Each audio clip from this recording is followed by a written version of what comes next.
You clicked on this video because you saw the thumbnail and the title, and now you're asking yourself, what's the one missing skill set that separates the pros and is constantly overlooked by IT professionals trying to break into cybersecurity? I get it. You're an IT guy or someone grinding to make the jump to cyber. You're doing hands-on labs, certifications, try hack me, hack the box. You're knee-deep into projects. That's all good. But there's one thing almost everyone misses: the interview part. Let me tell you something that might sting a little bit. You could have all the certifications, all the knowledge, the perfect lab setup, but if you cannot perform in the interview process, you're not getting the job. So yeah, this video is not going to go viral. I'm not talking about some new shiny tool or the next certification dopamine hit.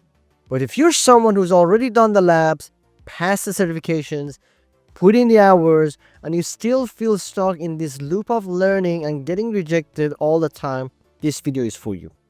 Make sure to stick around to the end because I'm going to give you free resources you can download with real behavioral questions and answers using STAR method. For those of you who are new here, my name is Sohail Arshadi. I'm a cybersecurity consultant with 10 years of experience in the IT industry. Started at help desk, became a network engineer, then made the jump into cybersecurity. I've done hundreds of interviews on both sides of the table. And here's the truth no one tells you. Interviewing is a skill, like sales, like marketing, like hacking. You don't get good by reading about it, you get good by doing it, failing and refining. So everything I'm about to share with you guys in this video, they're all battle tested, no fluff, no theory. So let's break it down. When it comes to cybersecurity interviews, there are two sides: technical, behavioral. Depending on the company, the weight may shift. Some go heavy on technical side, others care more about cultural fit and communication. And let me be real, the real behavioral side is way harder to train for. You can't teach someone Splunk, you can't teach them Nmap or Wireshark, but you cannot easily teach how to talk to people, how to build rapport, how to show empathy, how to work under pressure. That stuff takes real self-awareness and practice. So let's talk about the technical side first, alright? Here's the hard truth. If you're not technically solid, nothing I say here will save you. You have to review your notes, practice explaining concepts, and study the job description like it's your enemy. You have to be good at your technical stuff. That's your blueprint. The technical questions you'll get in an interview, they're not random. They come from the job description. And here's the tip. Don't let the interviewer control the narrative. What do I mean by that? If your resume is bland and generic, they'll start asking some random question from you. Like what's a VLAN, TCP IP, incident response, all that stuff. That's alright. But in that case, you're already losing the battle. Instead, you have to put the standout projects and results on your resume. That way you guide the interview because they're going to look at your resume and they're going to ask questions around the juiciest stuff that you have done on your resume. And when they do that, you have the control now. You're going to use the STAR method to answer the questions, even for technical questions.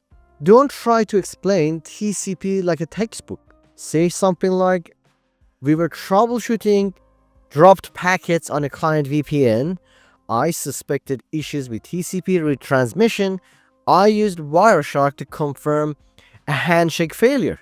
After isolating the issue, we updated the MTU settings and that resolved it. Guys, you saw what happened? I used STAR method in action. But let's go deeper now. Let's talk about behavioral questions. This is where people blow it up.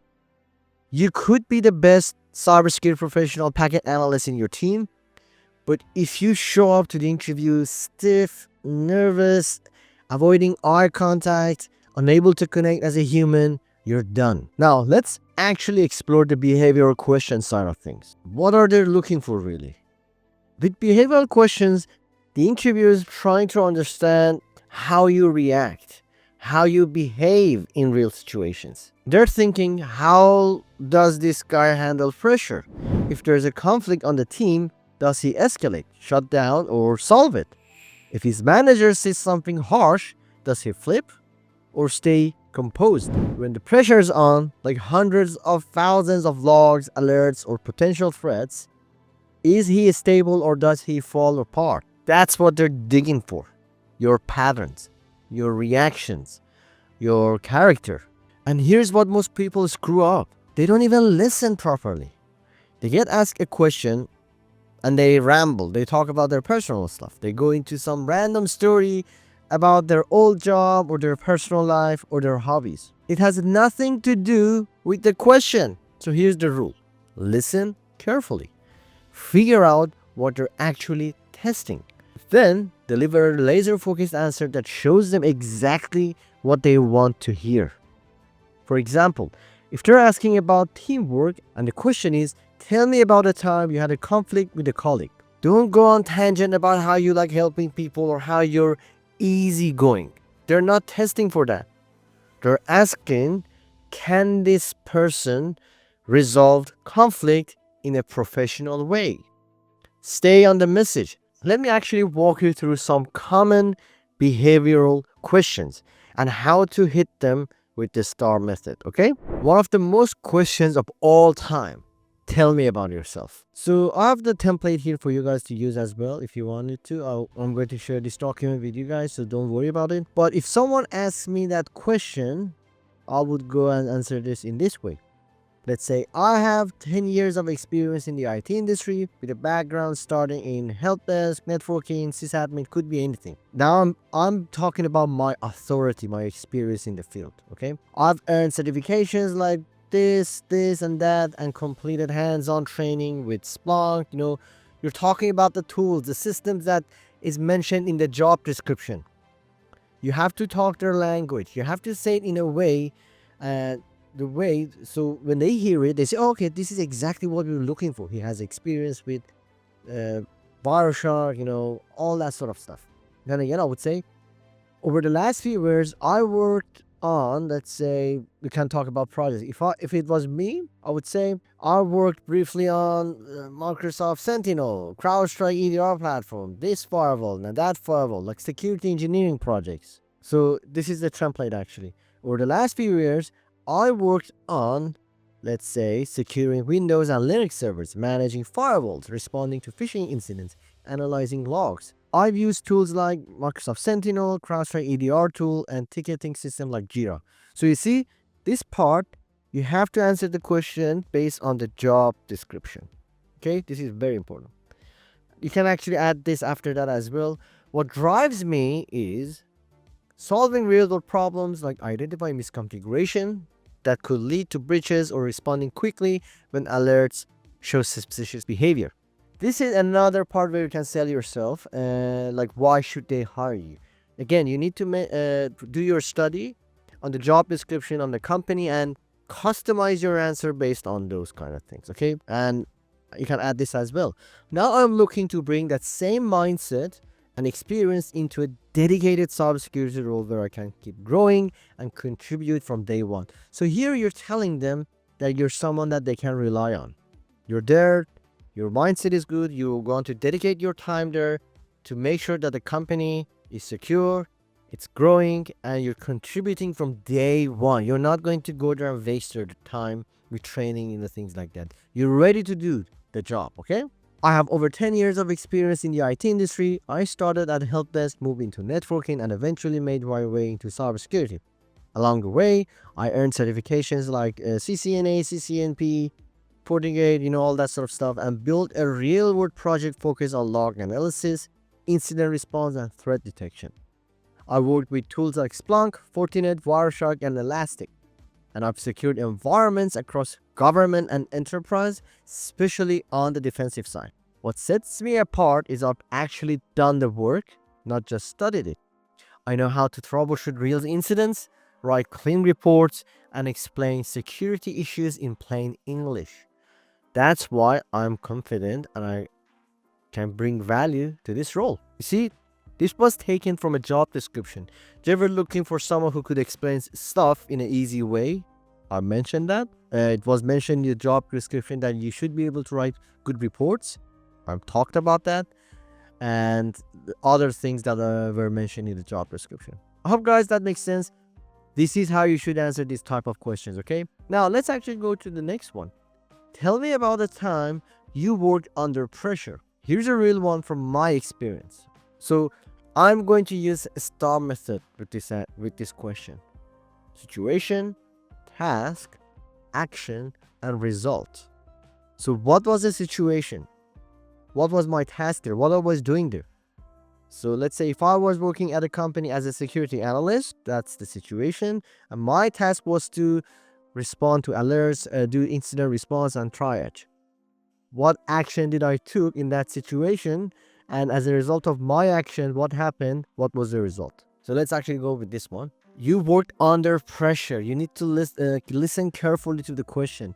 Tell me about the time when you worked under pressure. You're talking about managing pressure here, right? Let's say this one.